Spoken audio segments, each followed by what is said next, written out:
ang lubnganan mao na siya'y butanganan sa mga patay. Nya kanang patay, matud pa ni San Pablo, kanang kamatayon bunga na sa sala.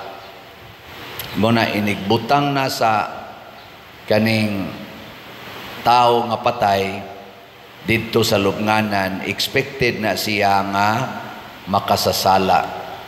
Nya kanang tao nga naa sa sala, gitawag na siya anaa sa kangit-ngit. Muna kinahanglan ang lubnganan ngit-ngit gyud, nakasuway na mo gilubong mo. Pangutan ako no imong tupad na nakasuway ka. Ma-imagine na to ba nga inighalop anang naang anha mangkas kulumbari or anha mangkas nitso or anha bakas yuta ilubong, tabunan man na, halupan man na ang nitso, inig pinising ana bisag gamayng hayag wa na kay makita dito sulod purti siguro ngit-ngita. Distingin ninyo nya sultihi o nya midinhi kung sa inyong nakita samtang gilubong mo di sayo noy tingit-ngita gyud kani ingon ani og isilyo ning tibok simbahan nya pinisingan adi kita magakinitanay dinhi mao na kadtong bato nga giligid o gibutang sa pultahan sa gilubngan ni Kristo, nagsimbolo to siya og sala. Kay ang sala maunay mohalop sa atong hunahuna o kasing-kasing aron ang atong kinabuhi ngit-ngit. Kana bitang sala sa garbo, tanawa ragod ang mga taong garbuhon, di na sila kakita sa ilang kuyog sa balay. No. Nagoy uban in taon magluhod-luhod og pakiluoy nga ayaw ko sigihig insulto, ayaw ko sigihig yaw-yaw, di gyud maminaw. Ana, kay nga naman di na siya kakita, ngit-ngit na ang iyang hunahuna og kasing-kasing.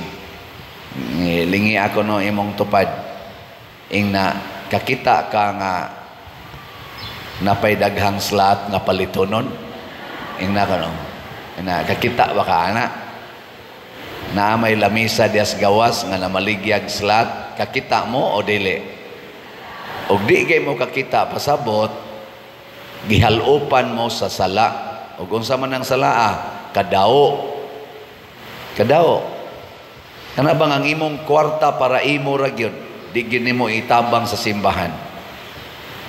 Garbo sad sige pamaligyag slat yang parian sila repahimos anak say labot ato diya manimba ta anong sing tagpalit anang slat ana ba garbo or pagka materialistic kana bitang ang imong kwarta perming kuwang kay kani manggong mga materialistic people mao na silang mga tao nga pamati nila murag perming kuwang di gud na sila ka-appreciate sa ilang sweldo kuwang tagaag bonus kuwang nya maghimo na sila balay ini humas balay kuwang na sad pirming kuwang hastang asawa kuwang ang bana kuwang mao na usay punan mao na sila ang mga materialistic why pagka kana ganing tagbaw mao na karong naglisod og maayo ang mga empleyado ngano man tungod kay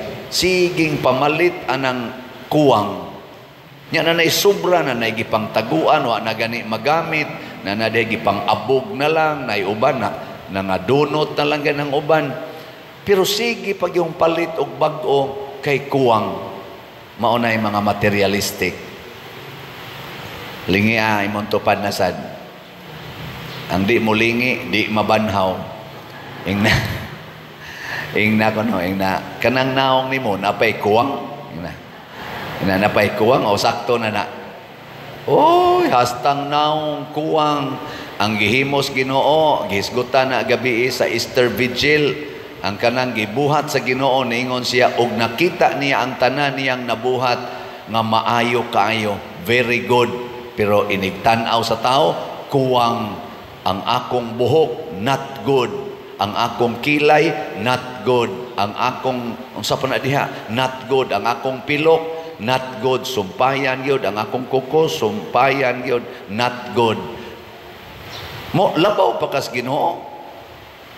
Mao na kay gihalupan naman kas bato na nag-symbolize sa sala nga mao'y mo clog up nato. Mo nang nagbunyag sa tagabi og mga adult baptism nga naman symbolic gihapon na nga naniguang na lang gihalupan gyapon sa sala pero pagbunyag na abli na karon magsugod na sa atong nobinaryo karong Huwebes nya inig Kamayo 1 mag mass wedding ta dinhi mga 65 na to ka mga pairs ang atong na lista ambot og maka-comply ba sila gid tanan. Kanang nagpuyo-puyo giharian sa garbo, pagka-materialistic o kaulag. Kanang kaulag, lust, mauna siya opposite sa gugma. Ang gigamit ni Kristo gugma, dili gana, dili kaulag. Pero daghan karon sa atong mga naghigugmaay kuno nga babae ug lalaki, usahay pa gani lalaki ug lalaki, usahay babae ug babae, pari ug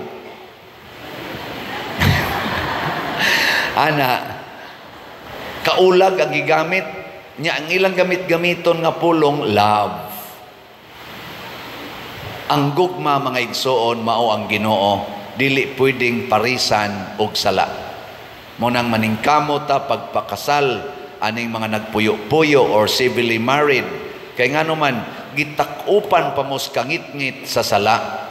Wa kakita nga ang inyo dayong gipadulngan mao ang kalayo nga walay katapusan sa impierno. Sige mong pangwarta, sige mong hipos anang kwarta, siging pa-check ups doktor, siging inom anang mga vitamins aron kunuhay mabuhi, pero patay na di ay ang inyong kalag. Wa mo kakita ana kamong nagpuyo-puyo or civilly married, kamong ga same-sex union. Wa mo kakita ana. Ang inyo rin yung nakita, basta happy me, peaceful me, successful me in this world. Pero timan ibaya, anytime, pwede kang mamatay.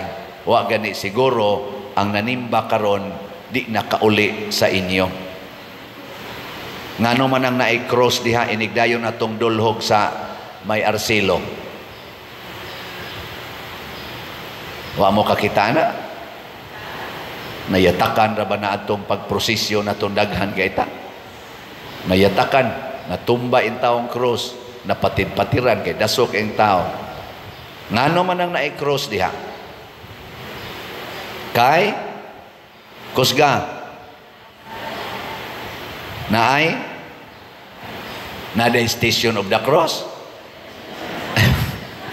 naay namatay sa aksidente diha. Lingay mong tupad. Inabasig ikay mo sunod. Ingna ba? Nganong nahitabo man na, nganong di man pwede nako og nimo. Nahitabo man na niya. Doon na siya mga plano siyang kinabuhi atong adlawa. Maubitang ni gawa siya, ni subay sa karsada, kay naa siya plano. Pero wa di siya kibaw, diha ra di siya kutob. Unya kung nagpuyo-puyo na, niya ang iyang plano o niya pag makakwarta asa man na padong mao na gihalupan sa sala. Kanang nagdinumtanay karon nga wa gyud magtingganay managsuon pag yun gihalupan mo sa sala. Ana ang atong mga politicians karon kumusta man wa halupi sa sala. Wa o gihalupan kusga ambot lang mao na ang ilas ang mga pangandoy mahimo usahing dili katuhuan karon nanagan sa politika pulos-pulos gina sila nangamuyo natong mga Filipinos Kada usa nato gikas kinadatuan hangtod sa pinaka pobre nga butante, nangamuyo na sila, saligi mi. Pero ang ilang kinabuhi gihalupan sa sala, sa pagkahingwarta, sa pagkanang power tripping, kanang murag sila gid mao'y gamhanan, kanang ilang pagkasinahon, kanang ilang pagkamadinungtanon, kanang ilang pagkabakakon, kanang ilang pagkaulagan, kay dagko kay nagbudget. Siging pamabay, siging panglaki, kanang ilang pagka related aning mga smuggling o uban pa. Maunay naghalop nila ang ilang mga kinabuhi, dili kasaligan, mungit-ngit. Ngit-ngit ba?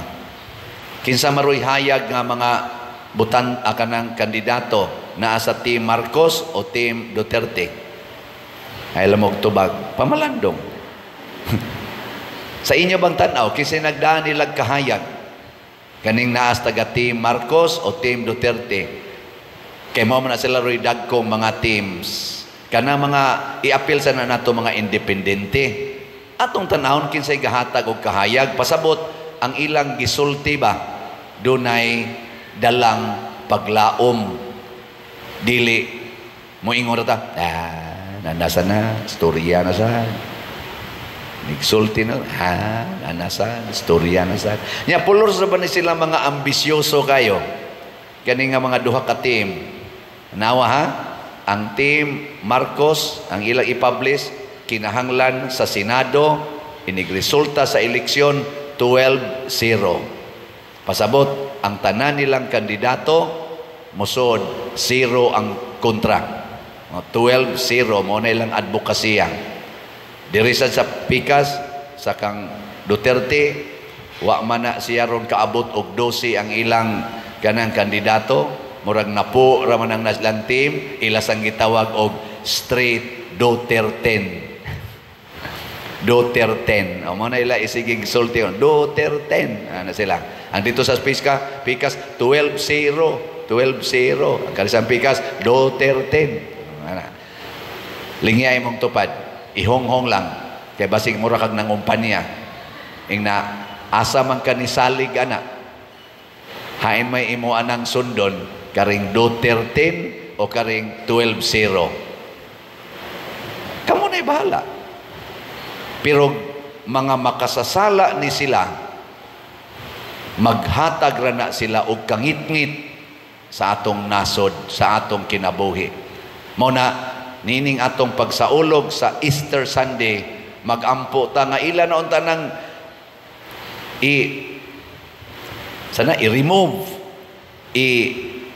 ligid ang bato, ang sala nga naghalop. Apil na sad mong nanimba, apil na ning nagwali. Isig na tag-abli sa atong mga bato para musod ang kahayag ngadto sa atong kinabuhi. Mao bitang nakita na nila dito ang panapton nga lino, kay nawagtang naman ang ali. Nisod ang kahayag dito sod sa lubnganan. Apan ang nakawagtang di ay sa bato, mao kadtong putos sa panapton nga lino ug sa usa pa ka panapton nga mao ang lawas ni Kristo. Nisod si Kristo ngadto nga way sala. Mao na ang lubnganan ni give up. Di siya ka-contain ni Kristo kay ang katong lubnganan para man tos mga makasasala. Nisod man ang way sala, nabungkag ang bato or ang lubnganan na abli kay di siya kasustiner pagkip og way sala. Okay. Kamong mga asawa, mo give up na mo sa inyong bana? Mo give up mo?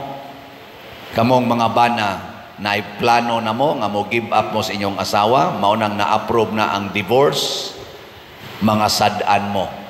Kanang mo give up sa commitment, sad-ana. Kanang mo sustinir sama ni Hesus hangtod sa kamatayon, maunay way sala, maunay mabanhaw. Sa ato pa di ay aron maabli ang mga bato, ang mga sala sa atong kinabuhi, stick to your commitment. asawa, pagpakaasawa sa imong bana, for better or for worse, in sickness and in health, for richer or for poorer, hangtod ka mamatay. Mausad ang bana. Ang pari isad, ang akong commitment, ngagikan dinhi, hangtod ko mamatay, magpabilin kong poor, celibate, and obedient to the superior. Muna mong vow, poverty, chastity, obedience. Bahala magkasamad-samad, magkaluha-luha, maghilak-hilak, padayonon na nako. Mao na sanay commitment. Anha diya mawagtang atong sala. Ang ato sa mga politisyan, mga senador, mga congressmen, kinahanglan representatives mo sa mga tao, dili representative sa inyong gipaboran nga leader or sa inyong kaugalingon. Tigbantay kuno ang kongreso sa atong kwarta sa nasod. Mga kuan na sila, sana watchers of the purse, o sa tawagan na nila. Watchers of the purse. Caretaker of the purse ba na? Wa ko kibaw kung sa Twitter mana. Bantayin na ninyo. Ayaw na siging gasto niya, siging utang, wa ta kay bawg hain padong. Stick to it. Mga empleyado ning mga tawhana sa atong katawhan, ato ni silang empleyado. Stick to your being employees of the country, of the Filipino people. Kamo mga naglingkod sa gobyerno. Dili kay kamo na hinuon mo empleyado namo nga magsigi na mighangad diha ninyo, magsigi tunnels kamo taga itaon mig ayuda. Kaluoy sa imong employer, imo namang gipagutman, di naman imo tagaag budget pado ngadto sa ospital, isiro naman nimo. Ang mga budget para sa eskwelahan nga narabaroy di sikat nga sa tong principal nga gipahubo ang tugas mga estudyante, ni react sad ang usa ka maestro na karon perting sikata. Kamo na lay paminaw ana, gipahubo man og tuga. Mura magsakristan nga gipahubo ang kanang kuan. Sugot ka dong, ubo ko na nimo dong. Tungod na kay dili na sila alagad, ang ilang tan-aw sila na maoy power. Mao nang ang atong legislative, ang atong judiciary, ang atong executive, mga empleyado ni nato sa atong nasod, they are supposed to do their duties to take care of the country, dili kay to destroy our country. Pero harian na ni sila sa sala, mabutaan na ni sila, ngit-ngit na, mura na sila naasod sa lubnganan, magkabuang na ni sila buhat nga wa nay klaro. Muna kanang mga wa nay klaro, di na nato butaran, mupili tag na ay klarong baruganan, di nang nagsigig paling-paling. Ana.